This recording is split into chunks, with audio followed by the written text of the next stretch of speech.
تو میں عرض کر رہا تھا کہ نبی صلی اللہ علیہ وسلم نے فرمایا بڑھاپے جوانی کو غنیمت سمجھو. کس سے پہلے بھائی؟ بڑھاپے سے پہلے. اور اللہ نے مالی اسباب دیے ہیں, ہو سکتا ہے یہ ہمیشہ نہ رہیں, لوگوں کے کاروبار کیسے دھڑام سے نیچے آتے ہیں, تو آج اللہ نے وسعت دی, اس کو غنیمت سمجھو اور زندگی کو غنیمت سمجھو موت سے پہلے.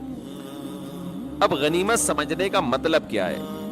سارے موٹیویشنل اسپیکرز یہی بات کرتے ہیں کہ اپنے ٹائم کو آپ کیا کریں, سیو کریں, اور ٹائم ویسٹنگ بری چیز ہے اور وغیرہ وغیرہ.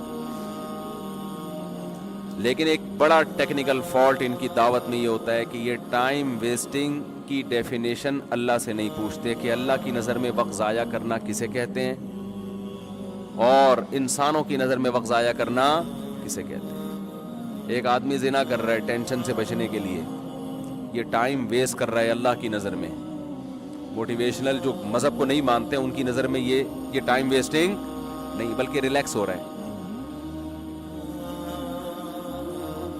تو آپ جب کسی ریاست میں ہو, خدا کا قانون ہے نا, تو آپ کچھ بھی کر لو, آپ کامیاب اسی صورت میں ہو خدا راضی ہے آپ سے. کتنا آسان کر دیا نا اسلام نے, ہے بھائی. کامیاب کون ہے بھائی؟ جس کا اللہ راضی ہے, ختم. ناکام کون ہے؟ جس کا اللہ راضی نہیں ہے. اب ایک ہدف بنانا آسان ہو گیا کہ نہیں ہو گیا؟ اور جو کافر ہے نا, یہ کلابازیاں کھاتے رہتے ہیں ساری زندگی, یہ سوچتے رہتے ہیں کہ ہم کیوں ہیں. آپ نے دیکھا ہوگا اکثر ان کی جو ڈیبیٹ ہوتی ہے نا, اس میں یہ بحث اٹھائی جاتی ہے, ہم ہیں کیوں, ہم ہیں کیوں, ہماری منزل کیا ہے. تو اس پہ ان کی بحث ہوتی ہے. اب آپ بتاؤ, یہ بحث ہوتی ہے اتفاق رائے سے ختم ہوتی ہے, یہ اختلاف باقی رہتا ہے؟ اختلاف باقی رہتا ہے. تو جب یہ آپس میں یہ طے ہی نہیں کر پائے کہ ہمارا ہدف کیا ہے, تو ہمیں لے کے کیسے جائیں گے اس کی طرف؟ آپ ٹرین میں بیٹھ گئے ہو, پتہ ہی نہیں چل رہا کہ جانا کدھر ہے. ایک آدمی کہہ رہا ہے پشاور چلتے ہیں, دوسرا کہہ رہا ہے نہیں جی ملتان چلتے ہیں, تیسرا کہہ رہا ہے نہیں جی لاہور چلتے ہیں, چوتھا کہہ رہے خانے وال چلتے ہیں, پانچواں کہہ رہے سرگودا چلتے ہیں, کہہ رہے نہیں کوئٹہ چلتے ہیں. اور ابھی اختلاف حل نہیں ہوا اور چل پڑے, تو پتہ نہیں کہاں جاؤ گے میرے بھائی. نہ کوئٹہ جاؤ گے, کچھ پتہ نہیں کہاں جاؤ گے. مسلمان کا مسئلہ اللہ نے 2 منٹ میں حل کر دیا کہ تمہیں پیدا کیوں کیا بھائی؟ اللہ کو راضی کرنے کے. جو کام اللہ کہہ رہے کر لو, جس سے روک رہے رک جاؤ بس. اور 3 درجات بتا دیے کہ دیکھو 3 قسم کے لوگ ہوتے ہیں مارکیٹ میں, 3 قسم کی پبلک پائی جاتی ہے. ایک ہے اصحاب الیمین, یعنی کامیابی کے بھی 3 درجات ہیں نا.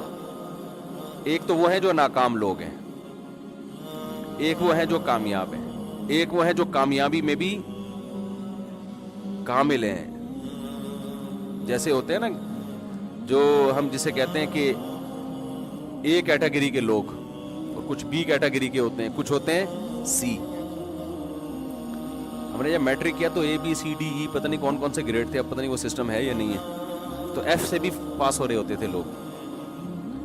حکومت نے کوشش کی بھی تھی کہ جس حد تک پاس ہو سکتے ہو نا, ساری اے بی سی ڈی اسی پہ ختم کر دو تاکہ فیل کوئی نہ ہو. پھر بھی بہت سے دبا کے فیل ہوتے تھے. حالانکہ امتحانوں میں ماشاءاللہ بکس سامنے رکھی ہوئی ہوتی تھی, نقل ہی نہیں کرنی آ رہی ہوتی تھی لڑکوں کو. یہ تو ہمارا ماشاءاللہ ایجوکیشن کا ابھی بھی یہی حال ہے. اسی وجہ سے میں کہتا ہوں لڑکوں سے, آپ 9th کلاس کون سی کلاس میں نہیں پڑھتے؟ آپ پڑھتے کہاں ہیں؟ نہیں پڑھتے ہوتے نا. تو کیا بات کر رہا تھا یار, میں دماغ ادھر ادھر بہت گھومتا ہے. نہیں آخری جو بات تھی, ابے نہیں یار, ہاں 3 طرح کے لوگ ہوتے ہیں نا. ایک تو وہ ہوتے ہیں, وہ اے بی سی سے مجھے یاد آیا نا, جو سی کیٹیگری کے لوگ ہیں, ناکام ہیں. اور ایک وہ ہیں جو بی کیٹیگری کے ہیں, کامیاب ہیں. اور ایک وہ ہیں جو اے ہیں, ایک اے کیٹیگری جو کامیابی کے بھی سب سے اعلیٰ مقام پر ہے.